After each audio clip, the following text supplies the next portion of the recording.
जहाँ तक भी आपकी रसाई है, खुदावंद यीशु मसीह की सलामती एक दूसरे तक पहुँचाइए।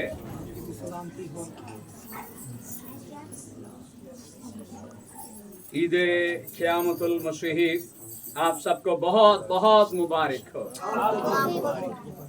दुआ है कि खुदावंद यीशु मसीह के जी उठने की तमाम बरकत हमारी जिंदगियों के अंदर रूहानी तौर पर हलूल कर जाएं और हम खुदावंद यीशु मसीह के जी उठने की जो हकीकी कुर्बानी है, उसका हकीकी सबक जो है वो हम अपनी जिंदगियों में ले सकें। खुदा की शुक्रगुजारी करते हैं कि खुदा ने सेहतमंदी के साथ हमें ये वक्त बख्शा है कि हम उसकी पाक हजूरी में आए, बरकत को लें। हमने गुज़श्ता हफ्ता खुदावंद में खूब मसरूर होकर गुजारा। खुदा का शुक्र करते हैं, बरकतों को लिया। खुदा ने अपने बेटे बेटियों को अपने जलाल के लिए गुड फ्राइडे वाले दिन इस्तेमाल किया। हमने खूब बरकत पाई। हम खुदा का शुक्र अदा करते हैं। मैं एक दरख्वास्त आपसे करना चाहता हूँ। अगले एतवार को जिस तरह से आज आप आए हैं, अगले एतवार हम पाक इशा में भी शामिल होंगे। इशा रुबानी की कुर्बानी भी होगी और इसके साथ एक ख़ास पैगाम है जो कलीसिया तक पहुंचना बड़ा ज़रूरी है। तो इस लिहाज से कोशिश करें। मेरा काम था आपको दावत देना, आप खुदा के घर में आएँ। हम कुछ ऐसे मामलात हैं जिनको हमें और ज़्यादा सीखने की, जानने की ज़रूरत है और एक ख़ास पैगाम है जो आज के वक्त के मुताबिक है और वो हम सब के इल्म में होना चाहिए। सो कोशिश कीजिएगा कि आप अपने घराने समेत, ख़ास तौर पर मैं माँओं को ये दरख्वास्त करूँगा कि वो ज़रूर खुदा के घर में आएँ, जिनकी बेटियाँ हैं, बेटे हैं, क्योंकि ये पैगाम सबके लिए है। खुदा की बरकत कितने लोगों के लिए है जी? सबके लिए है। तो हमने एक ख़ास जो इन दोनों की ज़रूरत है उसके ताल्लुक़ से बात करनी है।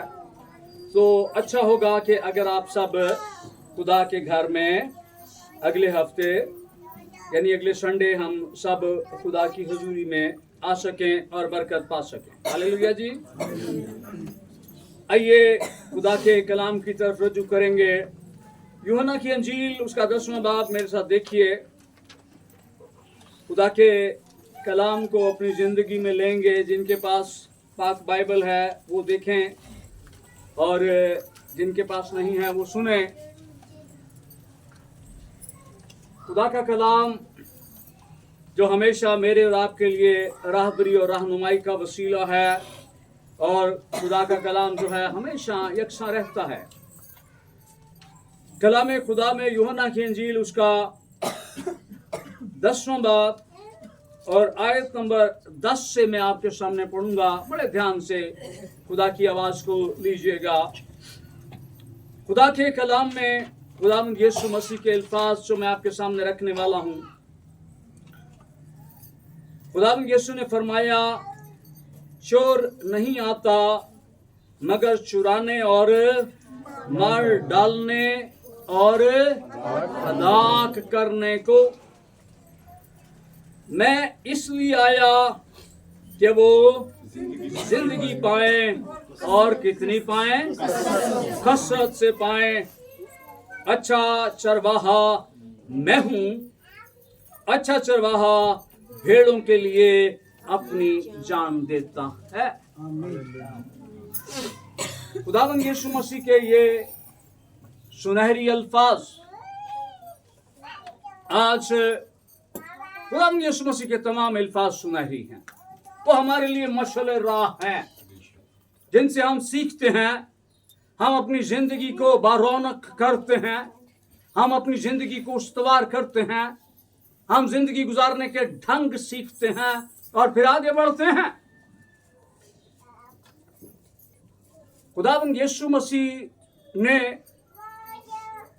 एक जगह फरमाया कि जो मुझसे पहले आए वो सब चोर और डाकू थे।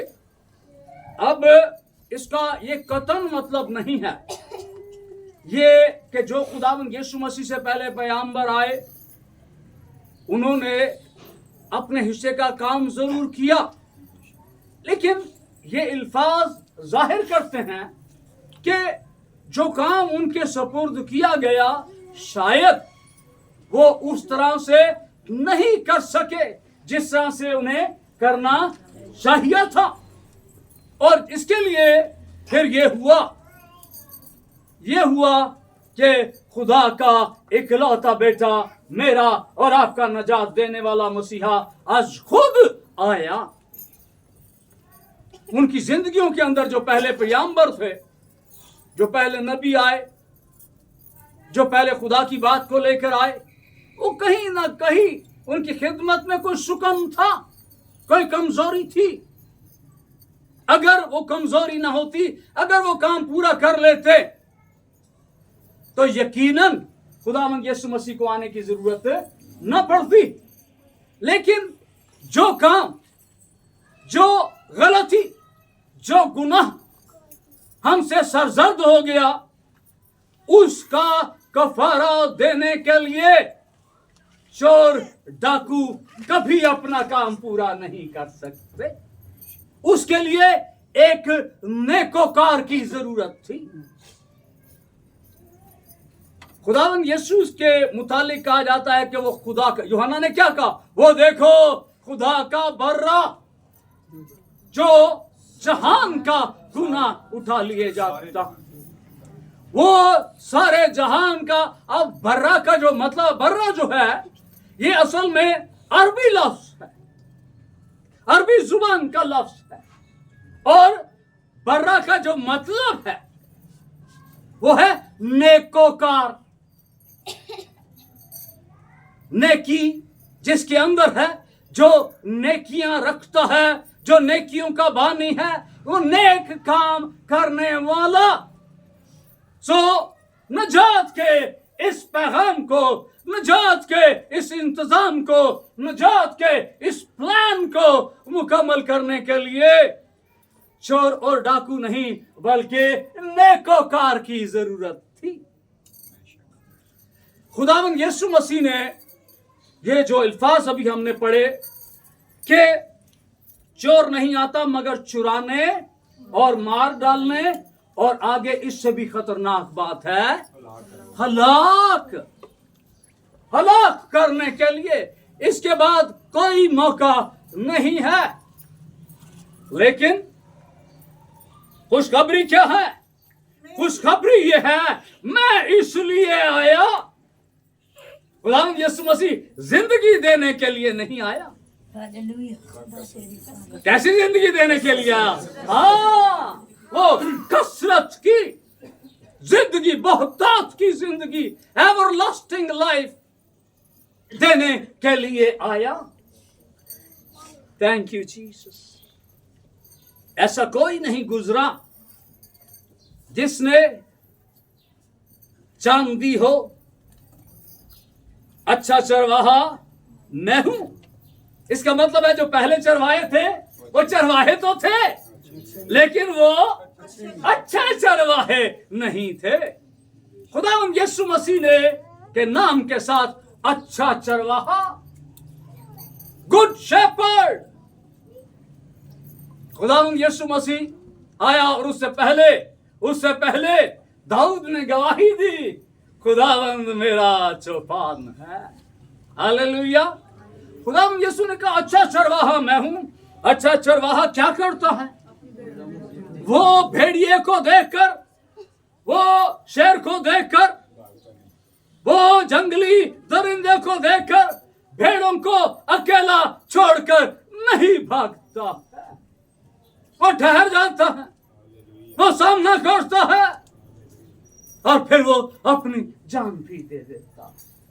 ये इसकी आइडेंटिफिकेशन है, ये अच्छे चरवाहा की पहचान है। Thank you Lord Jesus Christ. Yeshu अच्छा चरवाहा जो अपनी जान देने के लिए आया, और जिंदगी कौन सी देने के लिए?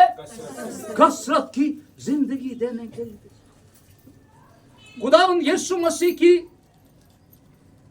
उम्र मुबारक दुनिया के ऊपर 33 साल, और इन खिदमत के 33 सालों के अंदर 30-33 इस तरह से कहा जाता है। इन सारे सालों के अंदर ये 3 साल की जो खिदमत है, खुदावंद यीशु मसीह जहां भी जाता था, खुदा का कलाम कहता है कि वो बीमारियों को चंगा करता और शिफा देता फिरा। गली गली, मोहल्ला मोहल्ला, गांव गांव, बस्ती बस्ती, हर जगह पर जहां पर खुदावंद यीशु मसीह जाकर टिकता, वहां से बीमारियां भाग जाती, मौत चली जाती, और भूख चली जाती, शिफा आ जाती, जिंदगी आ जाती। आज भी यीशु जिसकी जिंदगी के अंदर है, उसके पास खुशखबरी है, क्योंकि उसके पास जिंदगी है। हालेलुया, ये गारंटी है। Thank you father.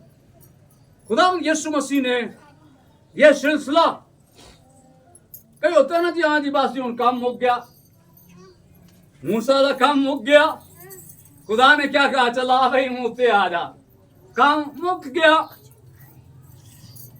मूसा खुद पहाड़ पर नहीं गया, बल्कि खुदा ने उसे बुलाया। तेरा काम, यू आर डन, तेरा काम खत्म हो गया। लेकिन मेरा और आपका मसीहा क्या कहता है, ध्यान से सुनिएगा। मुझे अपनी जान को देने और फिर लेने का भी इख्तियार है। मेरी जान मुझसे कोई लेता नहीं है। जान लेने का भी इख्तियार है और जान देने का भी इख्तियार है। Thank you Jesus. खुदावंद यीशु मसीह अपनी जिंदगी के आखिरी सांस तक, ध्यान दीजिएगा, आखिरी सांस तक जेल में चले जाते हैं लोग, काम खत्म, ऐसा ही है ना जी। लेकिन मेरा और आपका मसीहा जिस वक्त, बड़े ध्यान से सुनिएगा, ये अच्छा चरवाहा जो कसरत की जिंदगी देने के लिए आया है। गतसमनी बाग में जब खुदावंद यीशु मसीह सिपाहियों ने घेर लिया है, और फिर पतरस, खुदा के कलाम में लिखा है कि पतरस ने तलवार से एक नौकर का कान उड़ा दिया। खुदावंद यीशु मसीह हमारी जिंदगी के अंदर छोटी से छोटी चीज की भी फिक्र करता है। और जो गिरफ्तार करने के लिए आए हैं, जो पकड़ने के लिए आए हैं, जब उसका कान उड़ा दिया है, खुदावंद यीशु मसीह कान पकड़ता है और फिर दोबारा लगा देता है। ये खुदावंद यीशु है। ये बज़ाहिर छोटा सा काम लगता है, ये ਤੁਹਾਡਾ कान उस वक्त उड़ गया होता ना ते लग पता जाता, उन्होंने पूछो जिदा कान नहीं उड़ गया सी, है जी। लेकिन खुदावंद यीशु मसीह ने वो कान उठाया है और फिर दोबारा लगा दिया है। वो जिंदगी का मालिक, ये खुदावंद यीशु है। Thank you Jesus. खुदावंद यीशु मसीह जब अदालतों को पेश कर रहा है, ध्यान दीजिएगा, तो क्या होता है, खुदावंद यीशु मसीह ने यहां पर भी जिंदगी देने का काम किया। खुदावंद यीशु मसीह ने यहां भी रिहाई का काम किया। लोग क्या कहते हैं, इसे सलीब दे, इसे सलीब दे। पिलातुस ने कहा कि तुम ईद फसा पर किसी एक कैदी को मांग लेते हो, कहो कि मैं यहूदियों के बादशाह को छोड़ दूं। लेकिन लोग क्या कहते हैं, इसे मसलूब कर, और हमारे लिए किसको छोड़ दे? बराबा को छोड़ दे। इन लोगों के कहने पर बराबा नहीं छोड़ा गया है। पिलातूस के कहने पर बराबा नहीं छोड़ा गया है, क्योंकि हमें नजर आता है पिलातूस यीशु, बड़े ध्यान से सुनिएगा, पिलातूस यीशु से क्या कहता है? तू नहीं जानता कि मुझे तुझे छोड़ देने का भी इख्तियार है? खुदावंद यीशु ने क्या कहा कि अगर तुझे ये इख्तियार ना दिया जाता, क्योंकि इख्तियार देने वाला पिलातूस के सामने खड़ा था, अगर इख्तियार ना दिया जाता तो कैसे? ये बराबा को लोगों के कहने पर नहीं छोड़ा गया है, पिलातूस ने उसे नहीं छोड़ा है। मैं भी बराबा हूं, तू भी बराबा है। हम सबको छुड़ाने के लिए, हम सबको बचाने के लिए यीशु आया। यीशु ने बराबा को, यीशु ने, वो मौत, फांसी का हकदार था। बाइबल कहती है वो खूनी था, डाकू था, निजाम का बागी था वो, और उसका मुकद्दर मौत थी। लेकिन यीशु जो है वो ना सिर्फ जेल के कैदियों को छुड़ा लेता है, बल्कि वो मौत के कैदियों को भी आजाद कर देता है। ये खुदावंद यीशु है जो कसरत की जिंदगी देने के लिए आया। Thank you Jesus.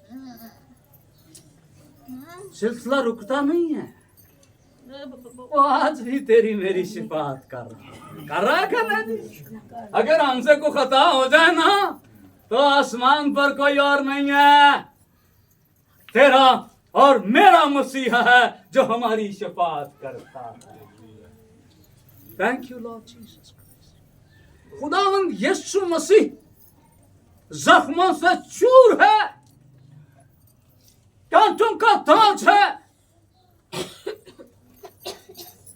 बदन जख्मी जख्मी है, दुख है जिंदगी के अंदर।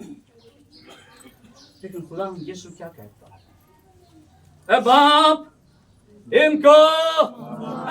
इनको मुआफ कर। मेरा ईमान, खुदावंद यीशु मसीह के कहने पर खुदा बाप ने उन यहूदियों को माफ कर दिया। अगर यीशु उनके लिए मुआफी ना मांगता तो वो कभी मुआफ ना किए जाते। ए बाप इनको मुआफ कर। वो इसीलिए आया। वो खुदावंद यीशु में, खुदा के कलाम में लिखा है, मेरे और आपके मसीहा ने कहा है कि मैं दुनिया को सजा देने के लिए नहीं आया, छुड़ाने के लिए आया। ए बाप इनको मुआफ, क्योंकि ये जानते नहीं है वो ये सब कुछ कर रहे हैं, लेकिन खुदावंद यीशु मसीह फिर भी हमें मासूम ठहराता है। हालेलुया। ये सिलसिला रुकता नहीं है। Thank you Lord Jesus. खुदा के कलाम में लिखा है वो बदकारों के साथ शुमार किया गया। खुदावंद यीशु मसीह दो डाकुओं के दरमियान में है और एक उस पर ईमान ले आया है। क्या इख्तियार है उसका? वो जमीन पर है, उसका इख्तियार है। वो सलीब पर है, उसका इख्तियार है। वो आसमान पर है, उसका इख्तियार है। क्योंकि उसके पास कौन कौन सा इख्तियार है? जमीन और आसमान का इख्तियार उसके पास है। ईमान ले आया है। खुदावंदा, जब तू अपनी बादशाही में आए, लेकिन उससे पहले उसने क्या किया? उसने इकरार किया है। उसका इकरार के बाद ईमान, ईमान के बाद हमेशा की जिंदगी। ये फार्मूला है आसमान की बादशाही में जाने के लिए।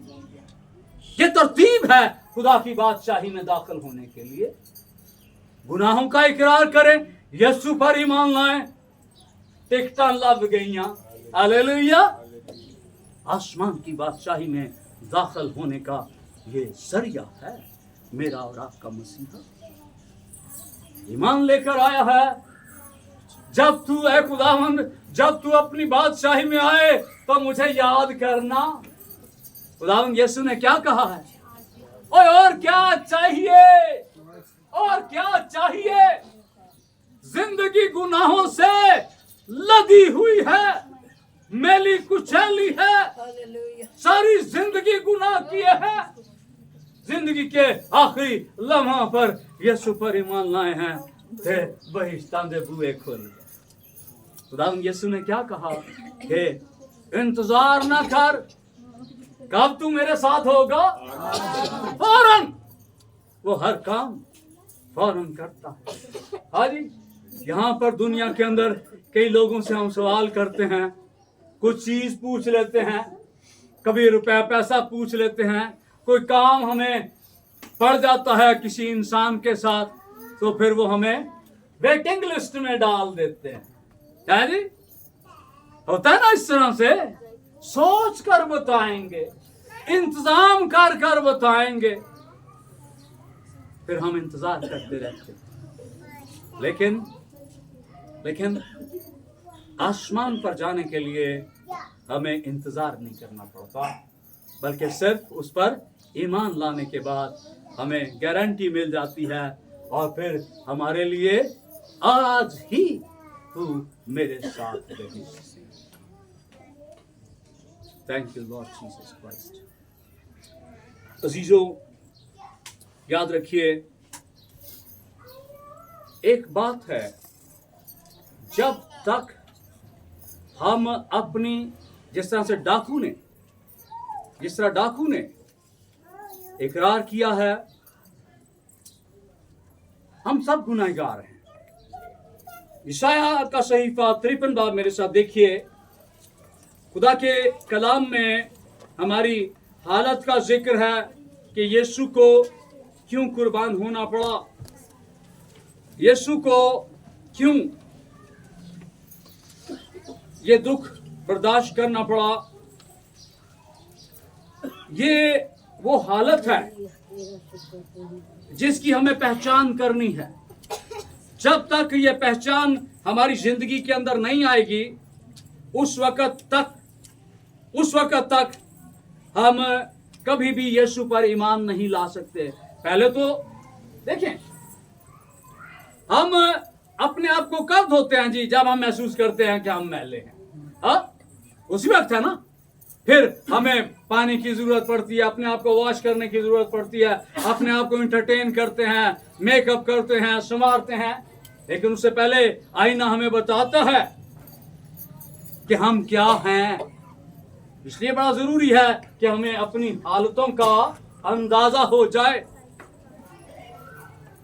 खुदा के कलाम में यशायाह 53 आयत नंबर 4 से मैं आपके सामने पढ़ने वाला हूं। बड़े ध्यान से खुदा की आवाज को लीजिएगा। खुदा के कलाम में लिखा है, तो भी उसने मुशक्कतें उठा ली। किसकी? हाँ जी, इकरार करें, तो भी उसने हमारी मुशक्कतें उठा ली और हमारे गमों को बर्दाश्त किया।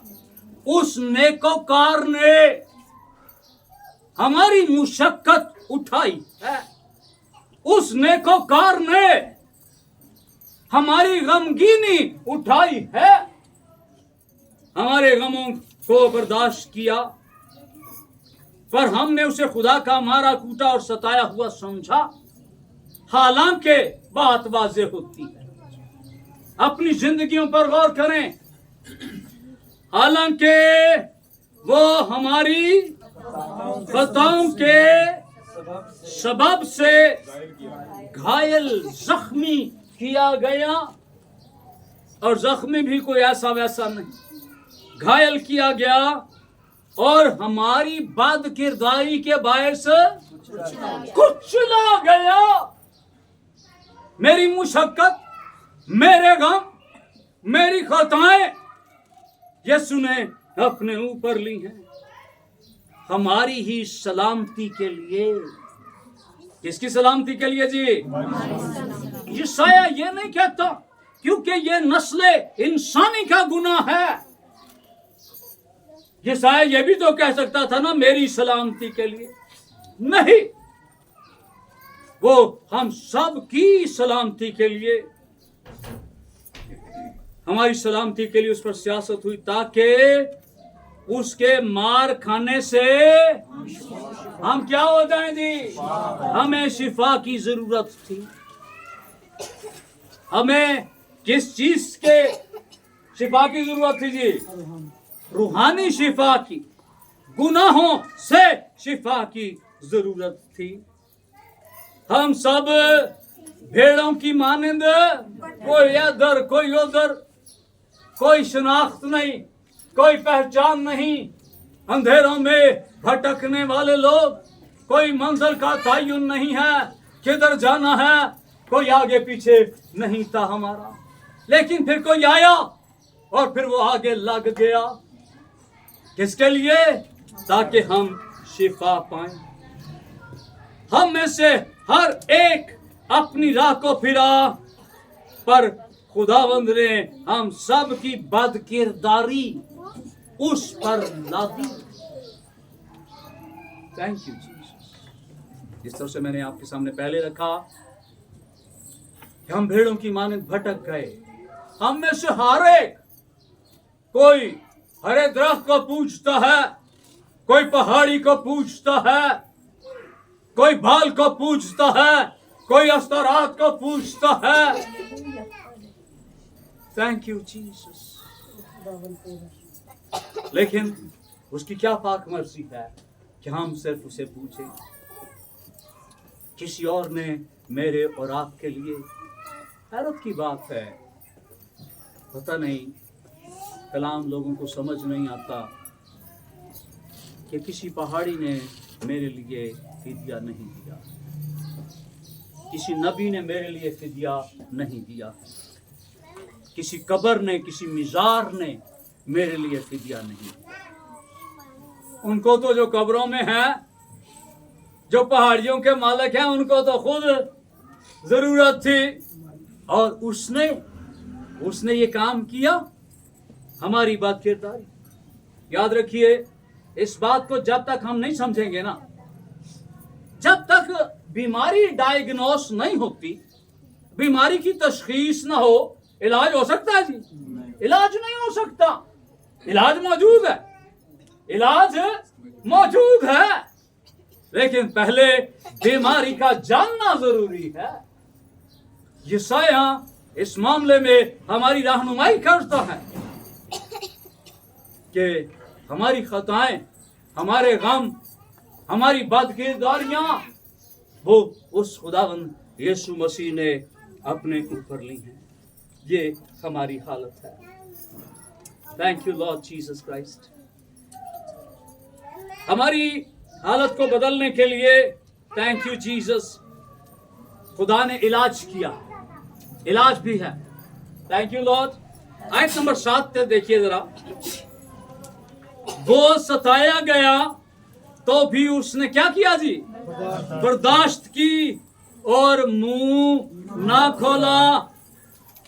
जिस तरह बर्रा जिसे ज़बह करने को ले जाते हैं, और जिस तरह भेड़ अपने बाल कुतरने वाले के सामने बेजुबान है, उसी तरह वो खामोश रहा। इसीलिए खुदावंद यीशु ने कहा कि जो मुझसे पहले आए वो चोर और डाकू थे, उन्होंने जुबान भी खोली, वो राह से मुनहरफ भी हुए, उन्हें भेजा कहीं गया, वो गए कहीं और। ऐसे बाइबल के अंदर किरदार मौजूद हैं। लेकिन मेरा और आपका मसीहा वो जुल्म करके और फतवा लगाकर उसे ले गए, पर उसके जमाना के लोगों में से किसने ख्याल किया कि वो जिंदों की जमीन से काट डाला गया। मेरे लोगों की खताओं के सबब से उस पर मार पड़ी।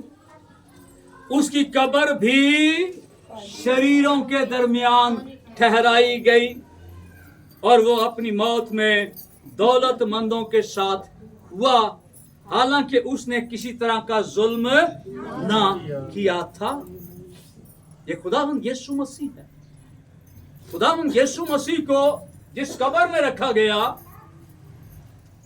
वहां पर खुदा के कलाम में लिखा है कि अरमितिया का यूसुफ नाम एक शख्स था जो यीशु का शागिर्द था, लेकिन बज़ाहिर नहीं, और ये अमीर आदमी था। और इस अमीर आदमी ने अपने लिए कब्र का इंतजाम पहले ही करके रखा था, जगह खरीदी है और अपने लिए कब्र तैयार करवाई है। ये खुदा के सारे इंतजाम। जब खुदावंद यीशु मसीह तमाम हुआ का नारा लगाकर सलीब पर खुदावंद यीशु मसीह ने जान दे दी है, तो फिर ये यूसुफ ने पिलातुस से कहा कि यीशु की लाश दे दें, और फिर पिलातुस ने कहा लाश दे दी जाए, और फिर ये लाश उठाकर उस कब्र में जो यूसुफ ने अपने लिए बनाई थी, जो कि एक अमीर आदमी था। हालेलुया। आयत को देख लेते हैं, फिर थोड़ा सा आगे बढ़ेंगे। 10वीं आयत मेरे साथ देखिए। लेकिन खुदावंद को पसंद आया कि उसे कुचले, उसने उसे गमगीन किया जब उसकी जान गुनाह की कुर्बानी के लिए गुजरानी जाएगी। किसकी कुर्बानी के लिए गुजरानी जाएगी? गुनाह की कुर्बानी। गुनाह किसका जी? इकरार कीजिए, किसका गुनाह? हमारा गुनाह। उसकी जान की कुर्बानी जो थी गुनाह की, गुनाह के लिए दी गई। Hallelujah. Thank you Lord Jesus Christ. तो वो अपनी नस्ल को देखेगा, उसकी उम्र दराज होगी और खुदावंद की मर्जी उसके हाथ के वसीला से पूरी होगी। अपनी ही जान का दुख उठाकर वो उसे देखेगा। अपनी ही जान का। इस आयत के अंदर हमें थोड़ी सी झलक पाक तसलीस की भी नजर आती है। अपनी जान का दुख उठाकर वो उसे देखेगा। आसमान पर खुदा बाप है और जमीन पर कौन है? खुदा बेटा है। और बाप अपनी जान का दुख उठा रहा है और बेटा नीचे अपनी जान का दुख उठा रहा है। देखेगा और शेर होगा। अपने ही इरफान से मेरा सादिक खादम। कौन सा खादिम? सादिक खादम, सच्चा खादम, नेकोकार खादिम बहुतों को रास्तबाज ठहराएगा। किनको रास्तबाज ठहराएगा जी? कितनों को? बहुतों को। लेकिन किनको? जो उसके नाम पर ईमान लाएंगे, जो इकरार कर लेंगे। Thank you Jesus. 12वीं आयत देखिए। इसलिए मैं उसे बुजुर्गों के साथ हिस्सा दूंगा और वो लूट का माल जोरावरों के साथ बांट लेगा, क्योंकि उसने अपनी जान मौत के लिए उंडेल दी और वो खताकारों के साथ शुमार किया गया। खुदावंद यीशु मसीह जब सलीब पर था, याद रखिए, लोग जब डाकुओं के साथ यीशु को देखते हैं तो वो सारहा लाते हैं, कई उस पर थूकते हैं, लानत करते हैं। कई ऐसे लोग भी होंगे जो यीशु की जिंदगी को नहीं जानते होंगे। वो राह से गुजरने वाले मुसाफिर हैं। वो समझते हैं कि इसने जरूर ही कुछ ना कुछ किया होगा। वो खताकारों के साथ शुमार किया गया, तो भी उसने बहुतों के गुनाह उठा लिए। हमें बज़ाहिर नजर आता है, आखिरी बात करने वाला हूं आपके साथ, कि खुदावंद यीशु मसीह ने सलीब उठाई, लेकिन ये सफरे सलीब जो है ये बड़ा मुश्किल सफर है। खुदावंद यीशु मसीह, ध्यान दीजिएगा, खुदावंद यीशु मसीह रात को पकड़वाया गया है। पूरी रात कायफा के पास, हन्ना के पास, पिलातुस के पास, हेरोदिस के पास खुदावंद यीशु मसीह को घुमाया गया। थकन से चूर है खुदावंद यीशु मसीह, जज्बाती तौर पर टूट गया है खुदावंद यीशु मसीह। पतरस ने इनकार करके खुदावंद यीशु मसीह को गमगीन किया है, और खुदावंद यीशु मसीह जानता है एक मौत होती है, अचानक आ जाए तो पता नहीं चलता, लेकिन खुदावंद यीशु मसीह आने वाले एक एक लम्हे को जानता था। पूरी रात खुदावंद यीशु मसीह को तजलील का निशाना बनाया गया है।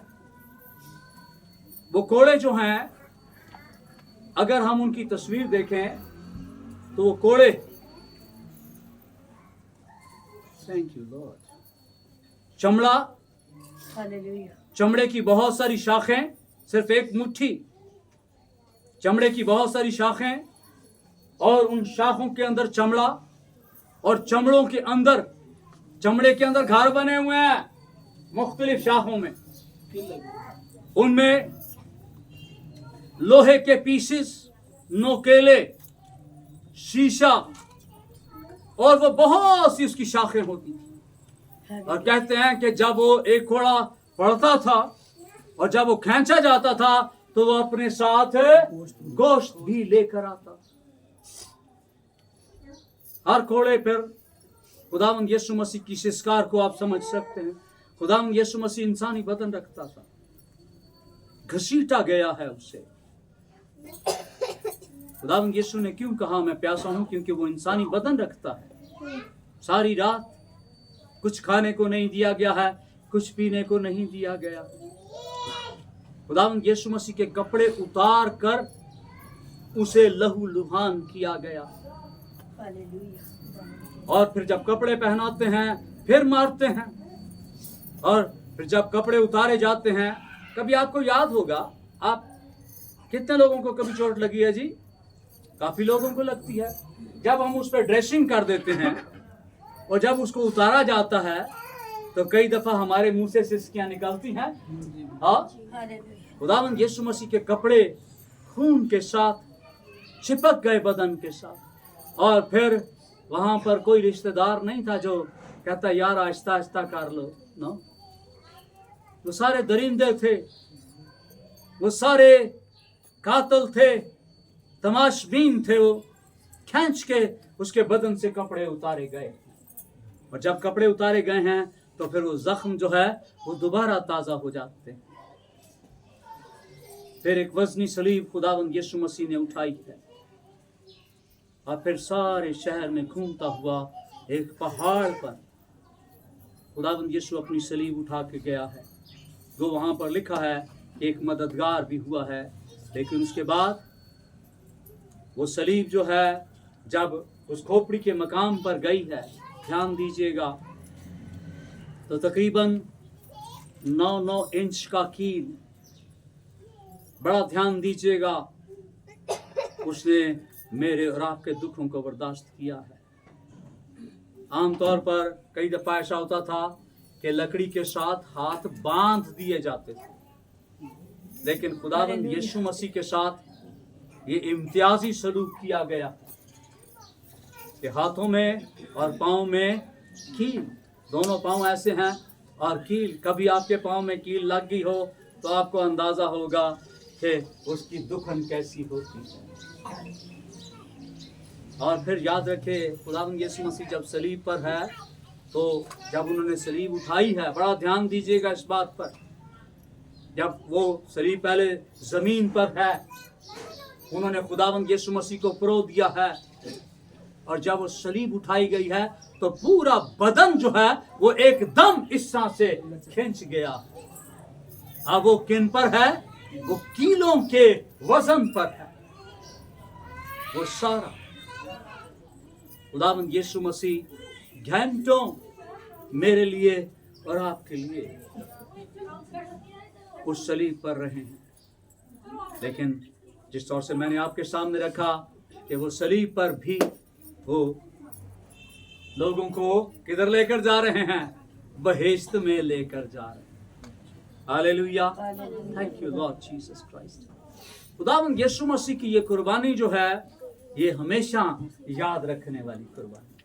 हम संडे वाले दिन ईस्टर मनाते हैं, लेकिन अगर आप जुम्मा या हफ्ते को याद कर लिया करें कभी कि ये हम इतवार क्यों मना रहे हैं, तो फिर वो कुर्बानी हमेशा हमें याद रहेगी, हमारी जिंदगी में ताज़ा रहेगी। आज यीशु कहाँ पर है जी? आज यीशु कहाँ पर है? आज यीशु आसमान पर है।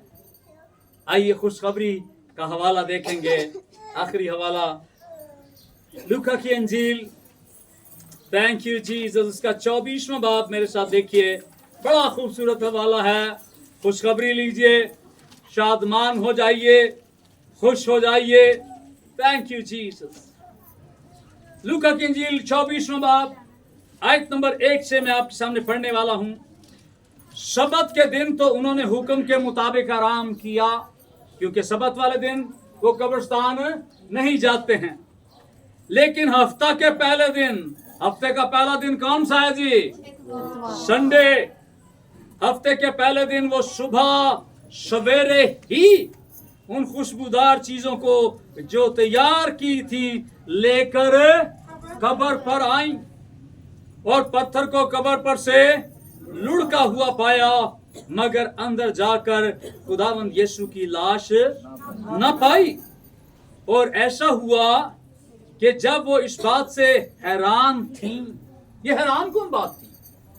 एक और जगह पर लिखा, वो सोचती थी कि ये चीजें हम लेकर जा रहे हैं और हमने खुदावंद यीशु मसीह के जिस्म पर ये मलनी है ताकि खुशबू आए, और दिल में वो सोचती हैं कि हमारे लिए उस पत्थर को कौन लुढ़काएगा। लेकिन यहां पर लिखा है कि पत्थर को लुढ़का हुआ पाया। वो हैरान थी कि देखो, 2 शख्स बुराक पोशाक पहने उनके पास आ खड़े हुए। जब वो डर गईं और अपने सर जमीन पर झुकाए, तो उन्होंने उनसे कहा कि जिंदा को मुर्दों में क्यों ढूंढती हो? वो यहाँ नहीं, बल्कि वो जी उठा है। यीशु जी उठा। आज यीशु मुर्दा नहीं है, यीशु जिंदा है और उसकी कब्र खाली है। इसलिए हमें उस जिंदा को तो जिथे मर्जी चले जाओ जी, इधर मुंह कर लो, इधर मुंह कर लो, इधर मुंह कर लो, जिंदा हर जगह पर मौजूद है। लेकिन पहाड़ियां किस जगह पर हैं जी? जिधर हैं उधर की उधर ही हैं। कब्रें जिधर हैं उधर की उधर ही हैं। हालेलुया।